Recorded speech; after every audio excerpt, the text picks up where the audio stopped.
پیرزن یهودی قبل از جنگ خیبر اومد جلو رسول الله گفت یا رسول الله اگر پیروز برگشتی من نذر کردم غذای محبوبتون رو، پیغمبر مفتح دوست داشتین، دست گوسفندی کباب میشه، مفتح نذر کردم بهتون بدم اگر پیروز برگشت. از فتح خیبر که برگشتن در بازوی حضرت مرتضی علی صلوات الله علیه پیرزن مفتح و پیغمبر داخل خیمه نبود، مفتح وارد کرد، برو از دست برد یه تیکه این گوشته بخوره. آقا امیرالمومنین گفت برو این مسمومه نخور، کارد بخوره به شکمت، برو نخوری مسموم. گفت یا علی به قول معروف روزایی که خیار و گوجه و ماسته به ما میگی بفرما، یه گوشت به ما رسیده چشم نداریم ما بخوریم. والا شوخی با همین با حضرت خیلی رفیق بود، شوخی کرد با حضرت، گفت بخور شکمت پاره بشه. برا خورد و مرد، برا خورد و مرد. پیغمبر تغسیل و تکفین غسلش دادن، غسلش داد، کفنش کرد، گذاشت شلو.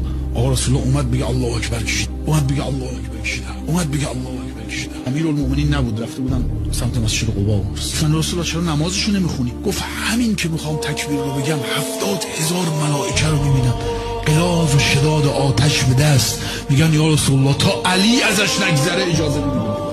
یه شوخی کرده مناسب شأن امیرالمومنین نبود. مطالب مربوط به عزاداری شوخی نیست، یه چیزی تو این اینستاگرام برات میفرستن تو نفرست. یک خطیبی رو، یک روزخونی رو مسخره کردن، نگو این مطالب رو، نگو. شوخی در این هیته راه نداره.